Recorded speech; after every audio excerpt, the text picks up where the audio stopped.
Alright, guys, so I'm gonna finally try to tap into this episode. I don't know how long it's gonna be because I'm kind of covering a little bit of info. But let's get right into it. You can't deny or ignore that everything is energy or spirit. So why not put some intention behind it?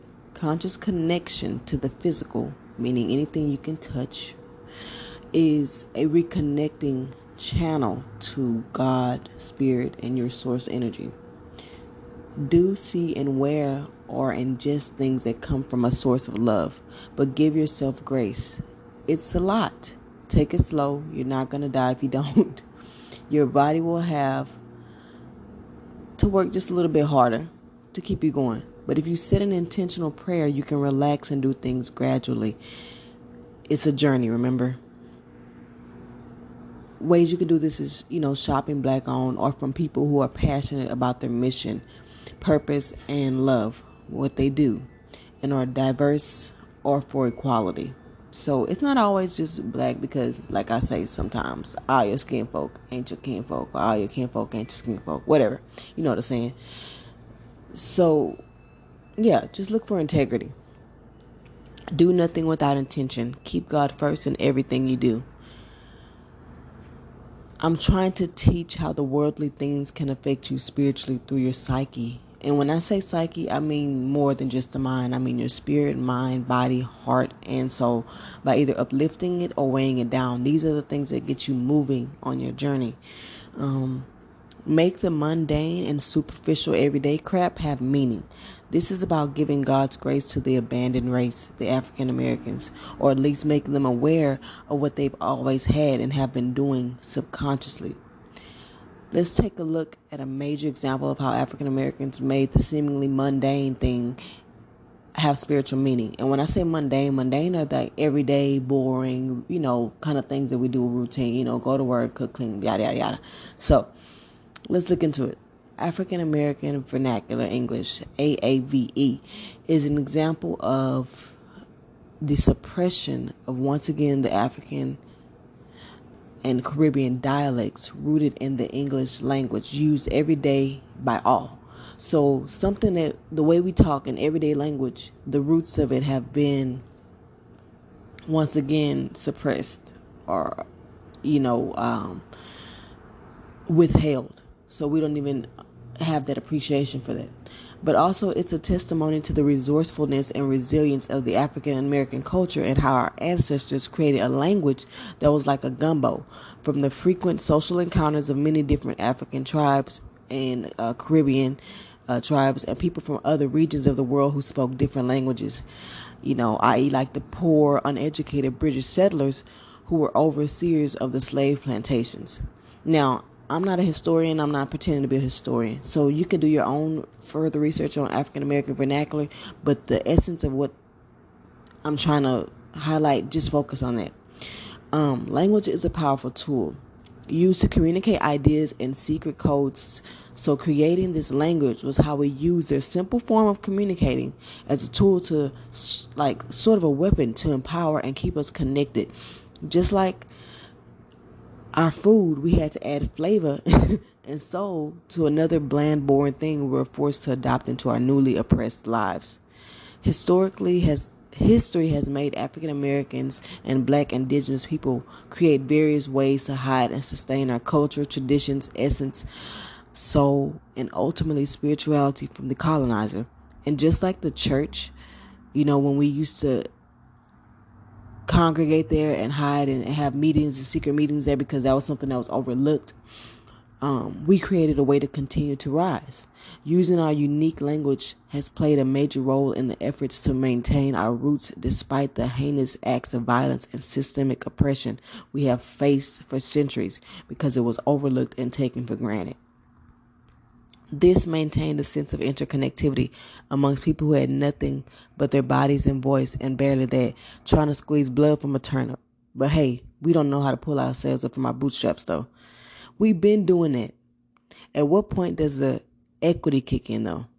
We're given the bare minimum, beaten, raped, emasculated, given scraps of meat as food, and forced to work strenuous laborious hours without validation, any remorse, trying to gain value for the work that we did and the ability to do it and gain somebody else money.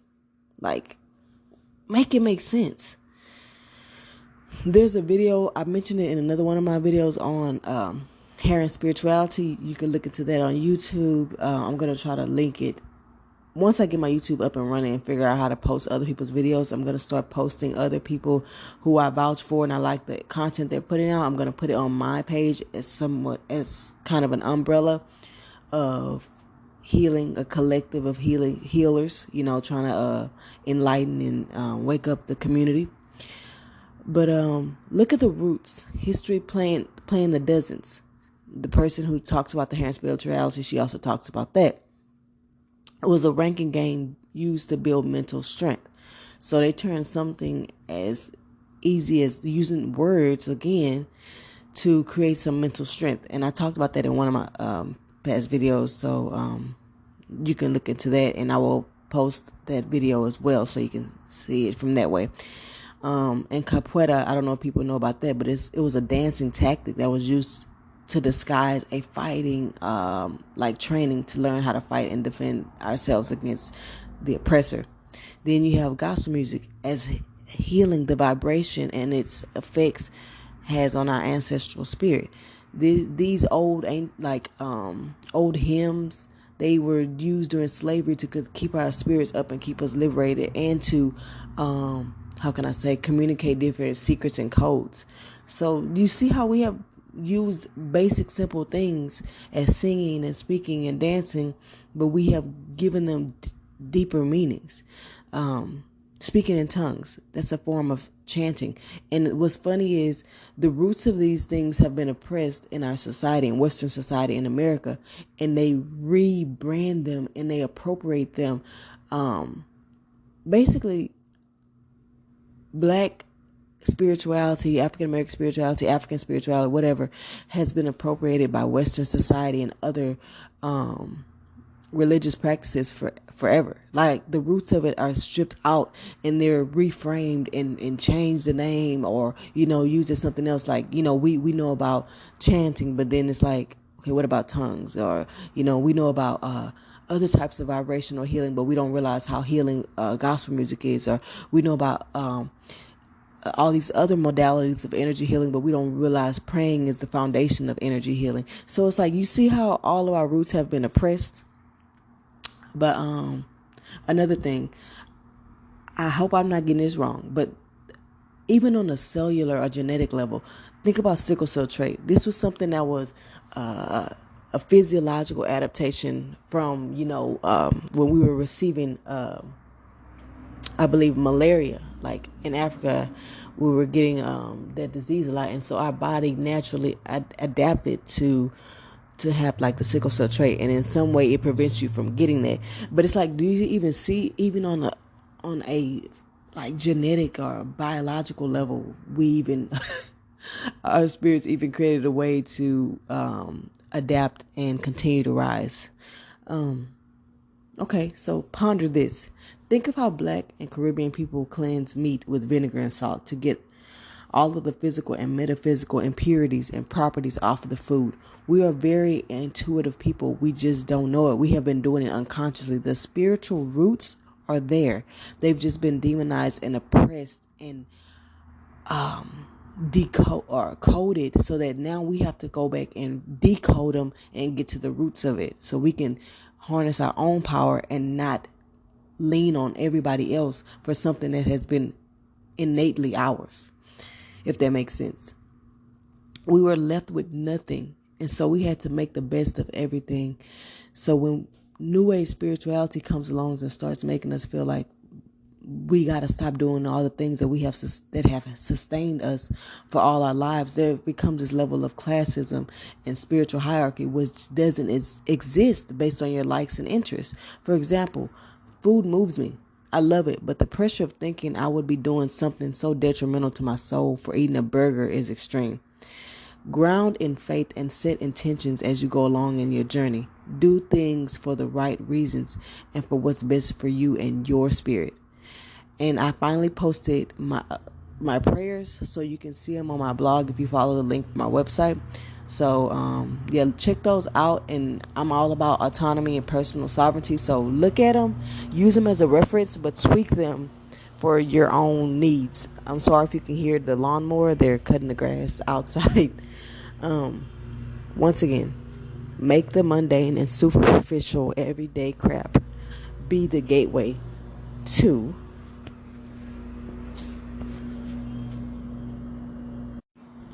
what I call God consciousness. And it's basically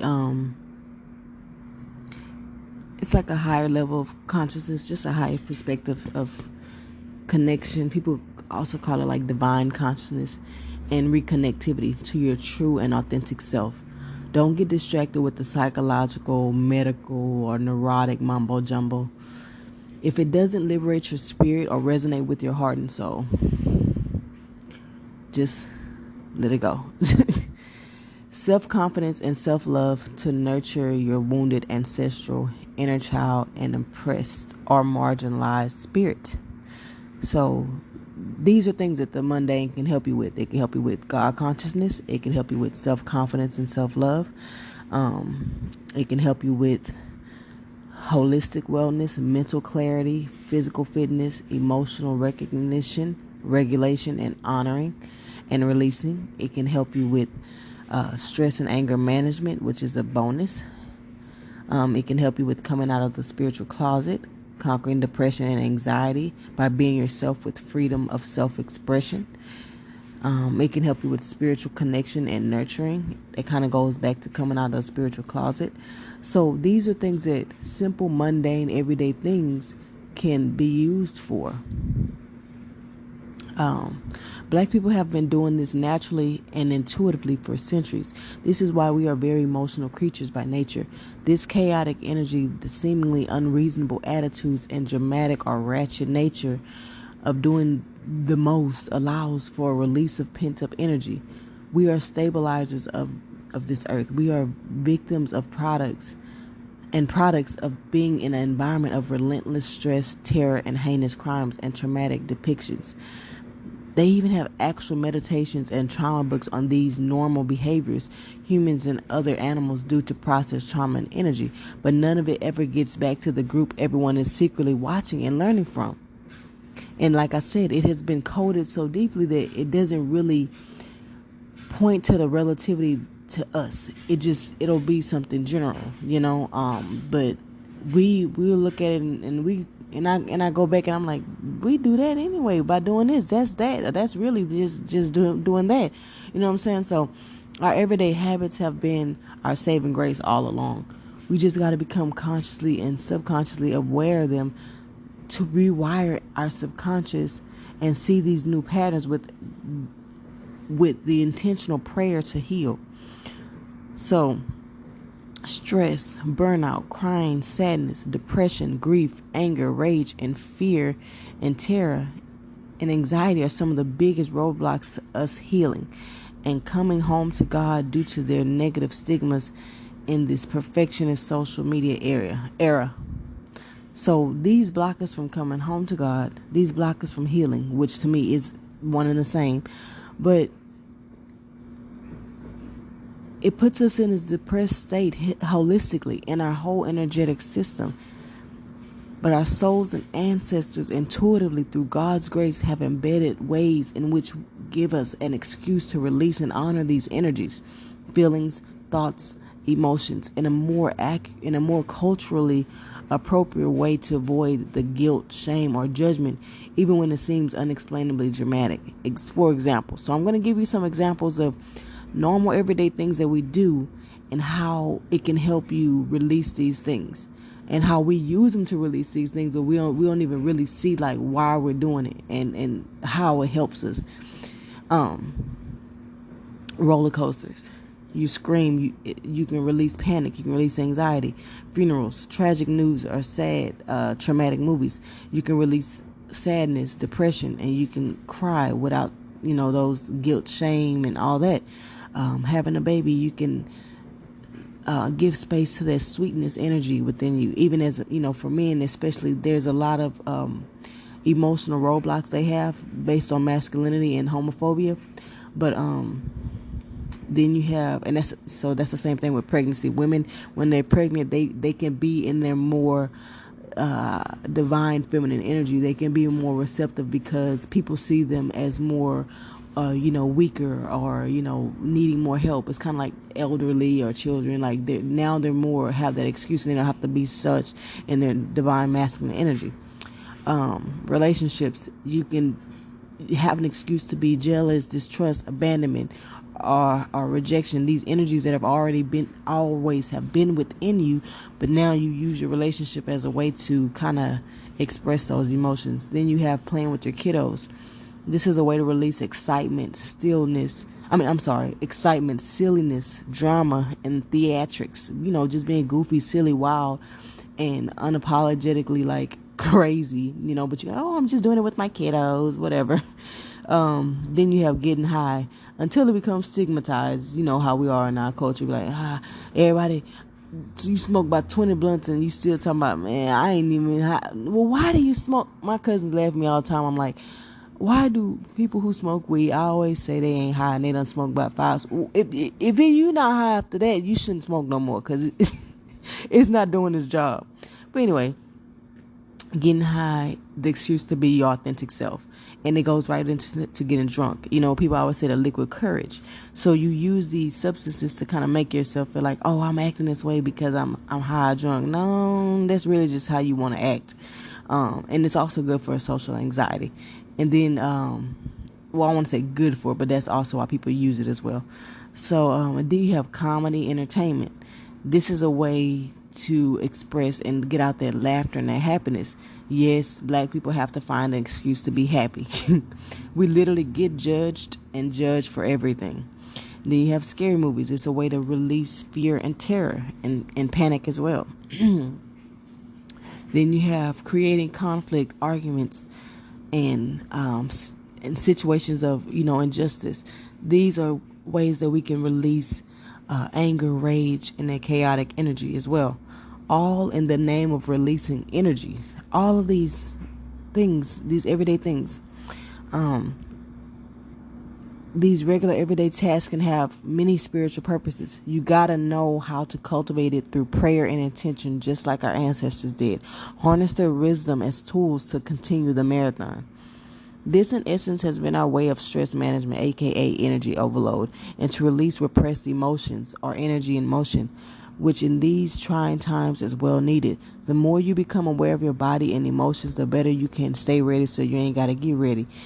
And I have an episode on stress and the emotional and physical bodies. You can check those out. They're all interconnected. You can't really work with the body without working with emotions and energy. So, it's all interconnected. And so let's get to solutions for making the mundane have spiritual meaning. Faith in God and prayer is necessary. Like I said, my prayers are up on my blog. It's necessary to continue in this journey. You're not being asked to put your trust in everyone, but God resides in all living things. So know that the Creator's power can overpower any being. Awareness of God's grace and intuitive blessings. We didn't realize God had given us the ability to write, freestyle, make people laugh at others, beatbox, playing basketball, dancing, twerking. These are all passions that fuel us with those chills. That's how you know it's raising your vibration and, lifting your spirits. We just have not been consciously aware of these perceived or labeled frivolous or superficial worldly things, and sometimes labeled even more obscene things. They have really been our saving grace the whole time. God and our ancestors were really ingenious and resourceful to create a way for us to connect to spirit naturally and instinctively without being in our head or needing others to diagnose or tell us about ourselves. See the bigger picture. Don't think your athleticism is your defining self-worth, but a gift from God showing you are blessed and highly favored, and the things that bring you peace have been looked and monetized or exploited for societal manipulation. You have to be conscious of this and take your power back, harnessing the fun within, giving mundane talents meaning and purpose. For example, use your platform not only for financial advancement, but also to liberate your spirit and heal others, to let love and light into your life. Entertainers like comedians, actors, singers, athletes are God's gift to this world. Their purpose is to use their platforms for good, to bring light to those in traumatic and stressful environments, even if only for a few minutes or hours. Use the mundane to get the vibes right. So the other day, I was feeling like, stressed. It was Juneteenth, and I could feel the energy, of everyone. That stress is deep within us. So I created a nostalgic feeling of safety within the visualize through. So you create the nostalgic or feelings of safety within using visualizations and feelings. The mind doesn't know the difference. The subconscious mind doesn't know the difference from something that you pretend to do versus like genuine. Like if you start fake laughing, the mind will still receive and give the same responses if it was something that you really thought was funny. Or if you're watching a traumatic show on TV, your mind will put you in a state of really of like if that was really happening. So think of how we've been doing this in our culture forever. For example, everybody has that Sunday meal where, back in the day had a memory of their big mom or grandmother cooking a good home cooked meal, listening to their favorite old school jams, sing and dance or whatever, drinking, just the vibes. Where do you think we get that from? Like, man, something was off about their vibe or something didn't feel right. Or we have these little sayings that we've been saying and we just haven't put two and two together, that they have a deeper meaning. And that's why I always say cliches are, always overlooked, but they do have a deeper meaning and root. But yeah, so this is what I did. I started making some gumbo. I put on my old school jams, Kim Maxwell, Neo Soul, Sade, Luther, all these old school things that just put me in a state of when I felt like the world was a better place. I was singing along to some of them, dancing, drinking my little glass of wine, and just it was a great thing. But setting my intention that this food is going to provide love, light, and healing energy to my family, and I'm transmuting the stress as well. So the stress that I had is being transmuted into love as I make this food. So you see, the mundane can also help you come out of the spiritual closet and actually live as a human and not a robot. And once I post this video, I'm going to have another segment on why being human is spiritual. Get out of the car. Stop being lazy. I'm not going to lie. I'm lazy. Like I said, I'm lazy spiritual. Get out there in the world. Live. Don't go through the drive-through. Don't be scared to interact with people, no matter how ignorant they may be. This is part of your experience, not to be sheltered. I know the pandemic kind of threw everybody off, and maybe purposely for that matter, but you can't allow that to stop you from living. That's why I say prayer and faith is important, and it's the foundation of everything, because when you have faith in God and prayer, and you prayed up, nothing can get to you. Like, nothing can touch you. You unstoppable. You got a whole team. You have God's unlimited, infinite power behind you. But the mundane, let's get to what else it can help you do. It can help you tap into your divine energy. For women, prioritizing things that make you feel sexiness, creativity, sweetness, and beauty. I'm gonna name some things, but it can go deeper than that. Getting your nails done, wearing a sexy dress, or whatever, to tap into that divine feminine energy. For men, prioritizing things that make you feel powerful, manly, like a great provider, to channel or tap into your divine masculine energy. None of which are based on societal social norms or Eurocentric standards, but your own redefining. So I named a couple examples, but like I said, you choose what makes you feel powerful. It doesn't have to be this or that. And women, you choose what makes you feel creative, sexy, and abundant, or just receptive of receiving. Don't get so stuck on an identity, a label, or a movement that you lose yourself. as Black people, a lot of times we feel pressures to be certain ways, to be considered part of the Black community or loyal to the Black community. We guilt ourselves a lot. I will be doing specific videos for the divine feminine and masculine energies in the future as well.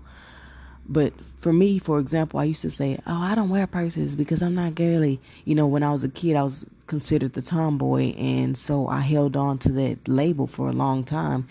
And it put me through a lot of confusing things on so many levels. But I took that to heart. Like, I got too rigid with it. And I'm like, oh, no, I don't wear purses. Oh, no, I don't really hang with girls. Oh, no, all this stuff. And I'm like, do I really not? Oh, I don't like flowers. Oh, I don't like romantic stuff. And it's like all this stuff I was just telling myself because of the conditioning and not really actually asking, but maybe I do like it. Or maybe I do like this. Or I'm not going to shave or wear a weave just to prove some sort of solidarity as a feminist. And I'm part of the Black community, or ain't no man going to tell me what to do or control me. All of these narratives. And that's why I say, don't get so hung up on these labels, identities, and movements that you lose your true essence of what you really want. You know what I mean? And you can battle with that. And a lot of times you have that rebellious energy, and it's just so much stuff that you just have to sit with your own spirit. That's why I say, get to know your spirit. But you live and you learn. Each one teach one. That's why I'm here to, tell you things that, can help you from, prevent you from doing stuff that I did. The mundane can also help you with DIY self-services. It intensifies your power. Doing your own manicures, pedicures, doing your own hair, making your own products for your body or whatever, cooking your own food, washing your car. These can all be used to transmute low, negative, or dense energies as well. But don't stress. If you're a lazy spiritualist like me, getting these services provided can be great for your spirit and body as well, because you're showing gratitude and the energy is still being transmuted through how the feeling that these services provides to you. So, like I said, playing an instrument, singing, rapping, or even wearing African waist beads to connect to your roots can all be healing and ways to release energy from your body. But these are just normal things that we do like every day. They're not perceived as spiritual. Wearing a cross necklace, wearing a God is Dope t-shirt, using weed as a medicinal plant, creating art, acting, working out, walking in nature, regular everyday stretches, conscious breathing, being funny, and the ability to laugh and make light of life. These can all be more spiritual than most of these practices and modalities that people are promoting out here. This is what I'm saying. Like, it don't have to be grandiose. That's just an ego thing. KISS. Keep it simple, stupid. Respectfully. New age spirituality got people out here feeling like they got to be gods to have enlightenment and abundant life. Man, get that out of here. That's not real. That's not reality. Maybe so, but you don't have to. I just gave you, I don't know how many examples of regular everyday things that you can do that can help attune you to abundance and spirituality. I also have another video called Make the Mundane, or Give the Mundane Meaning, something like that. I'll put it in the segment so you can look at that as well. Okay, so some more everyday things that we already do that can have spiritual impact. Radical self-care practices. Like I said, I heard this first from, the Hood Healer, and it's kind of like basically really just nurturing your body. I don't know what her concept is, but when I hear it, I just know that it means to me nurturing every aspect of you, of self. Use the basics of every day and taking care of your vessel, your body, as a gateway to self-love, self-confidence, and just overall growth.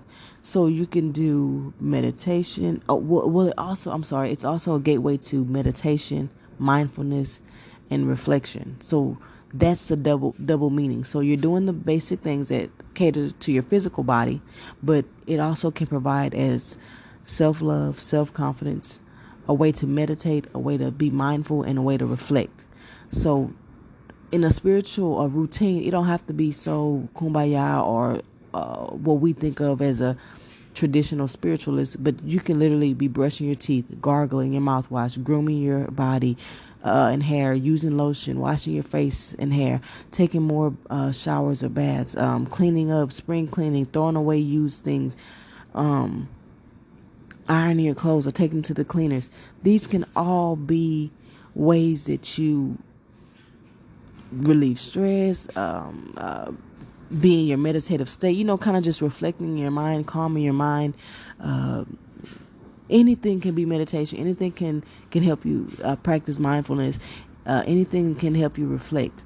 It's all about quieting the mind. It's all about, and then the self-love and self-confidence comes from you're actually nurturing that spirit. You're nurturing your body. So that's what creates that self-love and self-confidence, because if you don't have self-love, you're not going to care enough to take care of yourself. So when you're doing these actions, it's promoting that self-love and self-confidence, So it's all interconnected. It has so many layers of purpose. It's so multifaceted, and I'm a big person on, two birds with one stone, for lack of better metaphor, but just like being able to hit so many marks with just one fell swoop. Connect with the spirits within you, get to know it, learn it, what it likes and what it doesn't like. Ask yourself daily, what do I need? How am I neglecting my needs? Am I having fun? I feel like we have multiple aspects of our spirit, and so the more you get to know what those aspects need and to continue to keep you moving on your journey, then you'll have a more easier how can I say, road trip.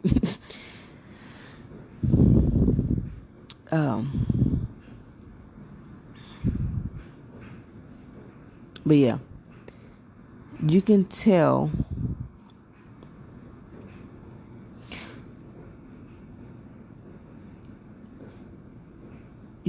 by the coping mechanisms and sensations within your body.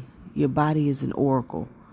So basically, this is kind of like how you tap into that spirit, and to know what it needs, and if you're neglecting it, if you're having fun. But I'm going to go more into that on a specific video on how to get to know your own spirit. From my perspective, when I was newly awakened, I felt a constant pressure from my ego to be a certain way. Some examples: being vegan, having a degree, doing intricate yoga poses, meditating like a monk, being kumbaya all day long, use all natural products, do magic, etc. Instead of being true to where I was in my journey, I was trying to keep up with the spiritual Joneses and binging spirituality, and you can't do that. All to look spiritual and gain acceptance, validation, or some sort of recognition of respect. We can no longer seek validation from the wounded egos of the world. A person with a wounded ego, especially in a place of privilege, for doing nothing but looking how they look, will not be willing to give you the equity or acknowledgement you are seeking. You have to obtain salvation from within.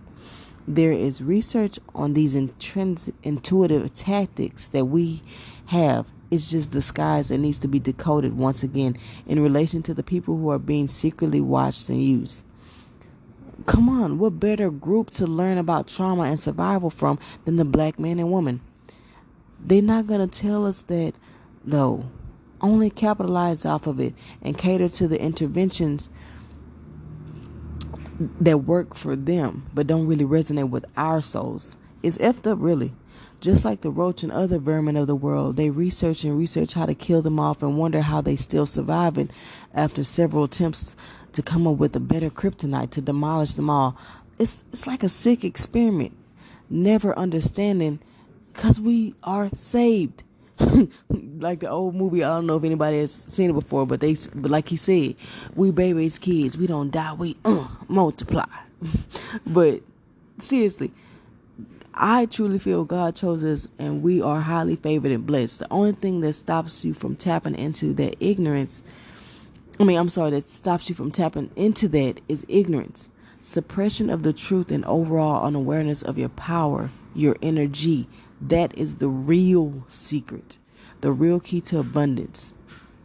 God loves you. You are worthy and deserve all the glory just as much as anyone else. And invest in your self-care, knowing, here's another secret, pay attention. Money is a physical manifestation of energy. It is a channel to liberate your spirit, cultivate self-love, confidence, and to show someone else love. There are many channels to love. There are many channels to this money. A partner, a job, food stamps, unemployment, WIC, Medicaid. Yeah, I said it. A friend, a PPP loan. You are the source attracting the abundance. As long as you reframe your mindset and release the fears of guilt and shame and judgment that play as money blocks that are rooted in the ancestral traits or childhood conditioning, which are designed to block your blessings through feelings of scarcity and lack.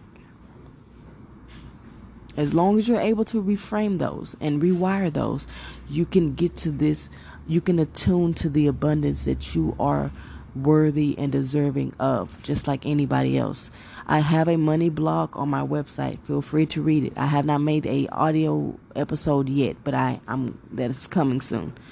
And I don't want to hear, I don't got $20 for a facial or some face cream, when you're spending $100 at the turkey leg hut.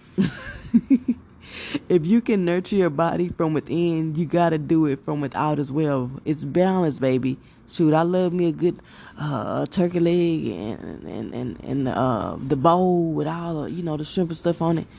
That's good. That's how you nurture it from within. Now you need to nurture it from without. Your body works hand in hand with your spirit. It's what allows you to show up as you in this world. You have to cherish it and nourish it. Show gratitude for it with radical self-care. Now let's get into some of the roadblocks of how the roadblocks of basically how we don't use the mundane, and we're not aware of this power, and we're not aware of these things that we have been doing and how to harness that power of our own.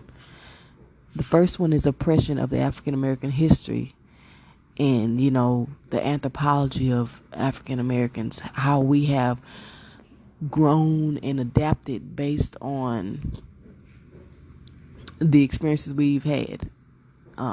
Then you have conformity bias. Conformity bias, fueled with that massa mentality, ego, has us trying to assimilate to a culture or lack thereof that doesn't feed our souls or spirits. Stop it. Just stop it. Stop trying to be a part of a club that does not want you. And that club is boring anyway. And this is no slug at white people in general. This is a slug at an oppressor, at a racial, at race, how can I say, at a racist person. Someone who does not want to uplift you. Someone who makes you feel like you should be working to be a part of my group when I feel superior to you. Anyone who feels some sense of superiority, you should not be trying to join their club. But this is fueled by that deep-seated lack of research for what works for certain ethnicities based on lineage and ancestry, basically the suppression and demonization of our history. And one of the biggest ones, abandonment, rejection, wounds around those, making us desperately wanting to fit in and be accepted by people who can't even acknowledge our pain consciously. They constantly deflecting and evading the truth because they can't handle the truth. This isn't to spread hate, but awareness to all. I'm not into the race war. I don't believe in divide and conquer, because that is another tactic used to gain power. Like I say, oppression of the truth is just a lie. So I hope this has sparked some level of raised consciousness within you, and you now know that you have the power to use your everyday things in life to lift and raise your vibration, elevate your spirit, be in your passion, all these things that have multiple purposes, helping you gain the keys to the gates of self-love, self-confidence, healing, nurturing, abundance, all of these things. But yeah, so God's grace. It's been with us. Why being human is spiritual, is spirituality. It's because part of your journey as a spirit is to express and live your human experience. It's about expressing your emotions, honoring your needs, honoring all of these things within your human experience. It's like your spirit is your energetic body. Is composed of, chakras and emotions. And so how can you align and integrate your body as whole if you don't honor the spiritual side of it, the spirit body, the energetic body, the body that houses the emotions and the energy centers, the meridians, the chakras? That part of that knowledge, the awareness of that body, of the spirit, of the energetic body, has been so suppressed within the Black community that we're unaware of it. We just look at it, and then it's like with this new age spirituality, it's promoting a lot of hierarchy, a lot of roboticism, a lot of classism, a lot of you need to be this way, be kumbaya all the time. Like, we're humans. That will drive you crazy. It's great to have a level of positivity, meaning that you don't allow people to take your power and you don't allow people to just make you mad and pop off and triggered all the time. You become more aware of your triggers. You become more aware of the wounds that you have from the past and from the, the trapped emotions that you may have, or from the inherited emotions that you may have from hundreds of years of generations passed down. For Black people, I know collectively deals with a lot of fear, terror, panic, abandonment, rejection. Those are a lot of the things that we carry generation to generation to generation. But it's like, just start to live in your authentic emotions. That will release a lot of the trapped emotions. Sometimes you need to express rage. Sometimes you need to express anger. Sometimes you need to express sadness. Sometimes you need to express depression. Sometimes you need to express anxiety, and just really sit within those emotions. Really give those emotions space. I'm not saying take it out on somebody where you become violent and abusive. What I'm saying is find ways to release it. And that's why in the God's Grace video, I talk about that. So it's basically the idea that you need to use everyday things to release those emotions. Rise and shine your light and opulence, my SOULution Seekers. It's your girl, the spiritual activist, coming to you with another episode. On today's episode and reflection within my own personal life, I wanted to talk about how to make life more fulfilling and take the mundane things that which are considered the boring everyday day-to-day routines that we do in and on the in and outs of living, like what we think that life is all about, how to make them more fulfilling. A while back, when I used to walk at the park like daily, sometimes I would call my sister and we would talk and we would have so many enlightening conversations, and um the energy would just always spark so many epiphanies for me. But I was like, you know what? Why does fitness have to be boring? I feel like people, sometimes really do love the typical gym, and some people kind of just grow and adapt to love it based on the results that they get. But sometimes what I feel like people don't realize is the more you truly enjoy something, I feel like the better the results are. And a lot of fitness gurus, I don't feel like talk about that. They don't talk about the spiritual aspect of actually doing something. They don't talk about how your mood and your spirit feeling fulfilled actually plays a toll in the results that you get. The physical hormones that you release, the feeling of joy that you have, how that can affect the, how can I say, the outcome of your results. I was working out, trying all kinds of different stuff, eating healthy, doing this workout plan, doing that workout plan, and I really wasn't getting results. But you know what started getting me results? Actually taking in consideration my holistic wellness, actually just walking at the park. And then altogether, I kind of fell off on walking, and I still lost 30 pounds. 30 pounds. I went from 177 to 140. The latest, the smallest I've gotten about a couple weeks ago was about 141 or 146. Either way, that's about 30. So the point is, it wasn't the working out that was my issue. And I'm not saying that, everybody's going to get the same results as I did. But for me, the stress, people don't realize you carry stress a lot of times in your abdomen, like your lower belly, which is like one of the hardest parts to lose. I'm not saying I don't have that, because that's still one of my target areas, but it has went down drastically. And I think it's something to do with, it's like cortisol, something. It's a hormone or something I feel that plays a role. You can do your research about it, but whatever. The point is, I feel like fitness should be fun. I feel like work should be fun. I feel like learning should be fun. I don't feel like things have to be boring. As Black people, I feel like the fact of how we have evolved with so much flavor and adding so much to things to help us get through tough times, we constantly need that in our everyday life too. That's why jobs are boring. That's why school is boring. It's not fulfilling. It doesn't give us meaning. It's just we're like, tell me why I need this, or make it make sense, you know. So, like my son, I noticed he likes to learn in a more unconventional way, which is why I'm contemplating on doing some kind of homeschooling, or at least a school that I feel like cultivates this creative exploration or whatever. Because we go outside, we walk, we do nature walks, and I teach him things about life in those nature walks. We may do counting. We may say, okay, how many acorns you got? And I might say, oh, I threw one at you. That's one. And, I'm making it fun.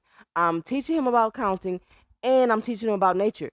Like, it's so multifaceted and so diverse, and just, you know, it's just fun. It's fulfilling. It's something different. And I feel like he responds to that well.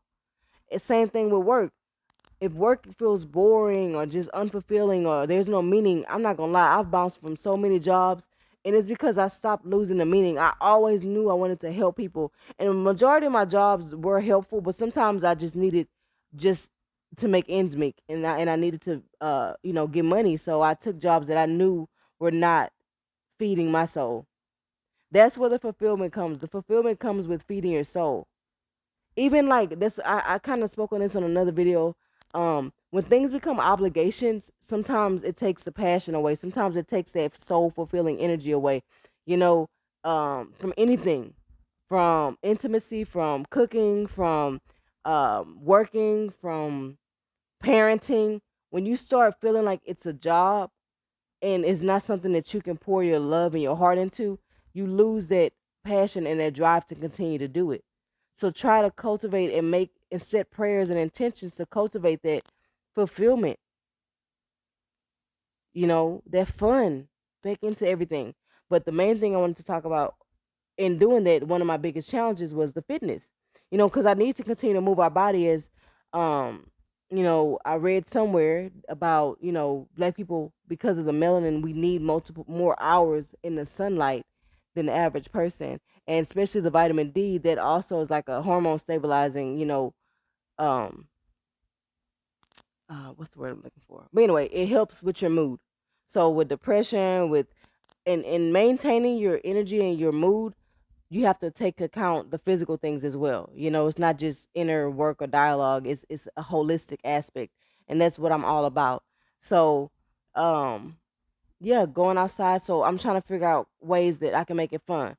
I'm setting goals to, join. If money's tight, I mean, sometimes you gotta do what you gotta do. Do the trial periods. Do the month of the boxing classes. I know I'm gonna try to probably register for this 9 rounds. I think they do like a month free. I'll let you guys know how it goes. Plus, I'm doing a double whammy because I'm using it to help me with my anger management, so I can release stress and blow some steam off, and get fitness all at the same time, and have fun because I'm gonna try to do it with my friend. So do you see how that's the balance? That's being able to do so many things in one thing. I love, for lack of better metaphor, killing two birds with one stone. But yeah. But another thing I want to do, I want to do a pole dancing class. If you know me, you know I love dancing. So I want to do a pole dancing class. I want to do like a Afro beats, a soca class. Um, African dance class. I took that at when I was going to HCC. I was doing a African dance class, and when I say I loved it, ooh, it was so funny. You burn like 500 to 700 calories. Now the performance at the end, I did not want to do that, but I conquered it and I did it. But it was so fun, you know. I got to connect with that energy of the room, and I feed off the energy. I love doing group classes with women because I feel like it's so empowering. We lift each other up, and there's so many compliments. It's like if you're doing something, if you're doing some kind of self improvement course or class, you're bound to be exposed to nothing but women who are on a positive energy.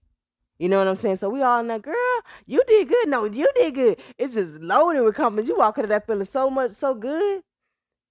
It's such a good energy. It's so uplifting to the spirit. And so these are the things that I say. That's why as a spiritual activist, I'm all about uplifting that spirit in a holistic way, in all ways, physical, mental, emotional, spiritual. All aspects to lift that spirit. We are a spirit first, having a human experience. This is how you bridge that gap to create that balance, to make the journey easier. Sometimes the superficial, mundane things are here to help you go along on your journey easier. And you have to know how to use those things and not allow people's judgments or, their conditioning to sway you or have you doubting yourself. But yeah, and I even, I'm so corny. I love words. Even, I'm not just a genius or encyclopedia or Webster, but my partner always says, "Oh, you think you Webster? Like you the dictionary, huh?" But because I'm quick to call somebody on words, like I don't mess up.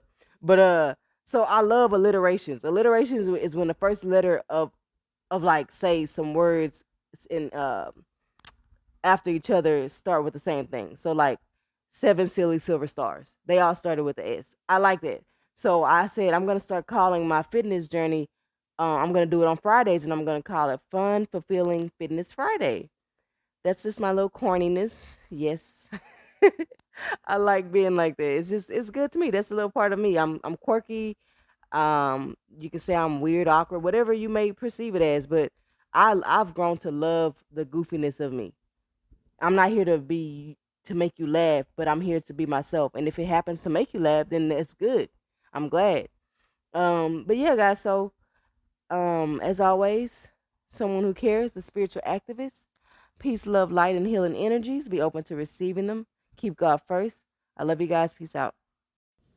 All right, y'all. So today I want to just kind of share a story and talk about stress management and stress, especially for Black people, especially in this time right now that we're in, with the whole whatever pandemic and whatnot. But so let's see, how did the story go? What happened? So I went running.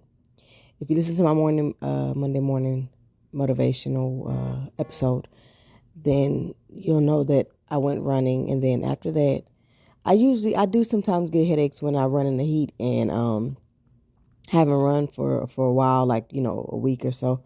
But the headache I get migraines, but this one was exceptionally intense. And they're always intense, but it was even more intense than usual. And it didn't seem like the source was something like, usually I feel like there are many triggers for my migraines, but usually I feel like it'll be either heat or dehydration or overworking. Like, is my body trying to tell me you need to chill out, just calm down? Because migraines are really the only thing that put me out. Everything else I kind of can muster through and still do what I got to do. But when I have a migraine, I can't drive, I can't clean, I barely can even maintain, my son. So I have to have thank God my husband will be around or something like that. But this one, it was more like I started realizing, I'm like, dang, it's this tension that I've been having in my shoulder for almost a year, since I've been saying I need a massage since last year before my birthday. My birthday's in November, so even before that, I was saying I'm gonna get a massage in November. That year passed, didn't do it. I've been saying it all this year. I still haven't gotten it.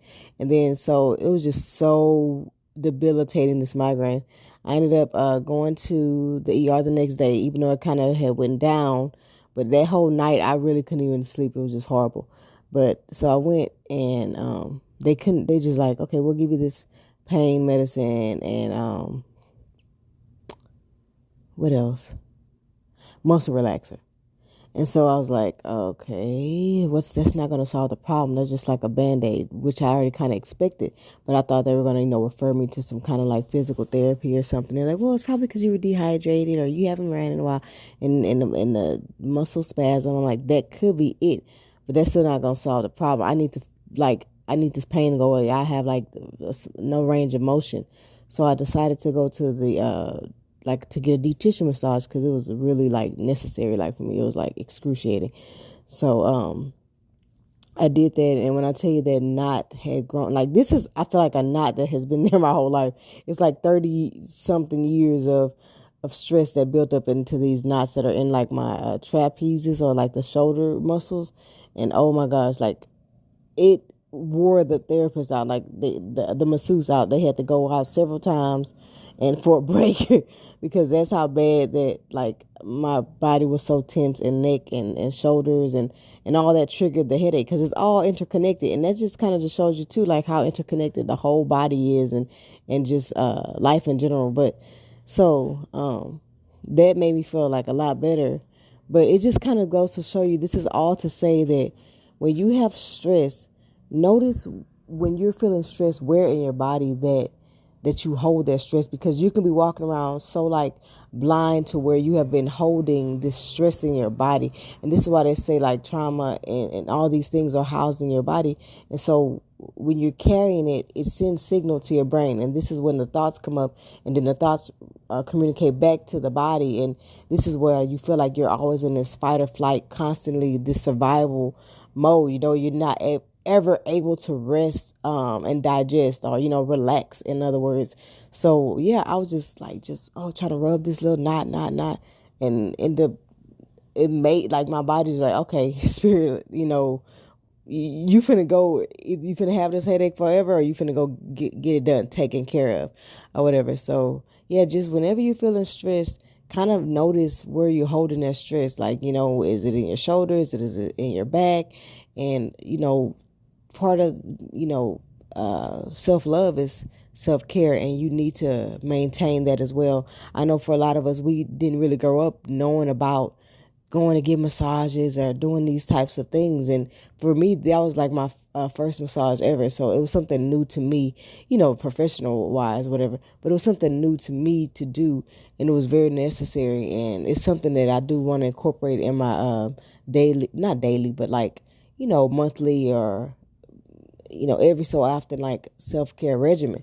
So these are just things I want you to contemplate, because we are in stressful times, and a lot of times we just go through life and not even being consciously aware of the things that's going on within our body. And the more and more I become, how can I say, not analytical, but the more and more I like just analyze and pay attention to my body and get more into my body, I notice the things that it needs. And that's part of the spirit as well. Your spirit is communicating through your body. Your body is your oracle. So yeah, just kind of maintaining. There are a lot of things that you could do to manage your stress, and I'm working on a video right now to kind of add on top of making the mundane things have meaning, because they can serve a purpose of stress management. And so yeah, but yeah, basically try to do like, how can I say, yeah, just being mindful of that, guys. So be mindful, do some self-care, make sure you're staying aware of your body and its needs, and take care of that vessel, because it's important. Your body is important. But that's all I want to say. I want to do this quick thing about that, share that, and kind of keep you guys aware and stay, how can I say, continue to maintain your stress and deal with those issues that you may be having.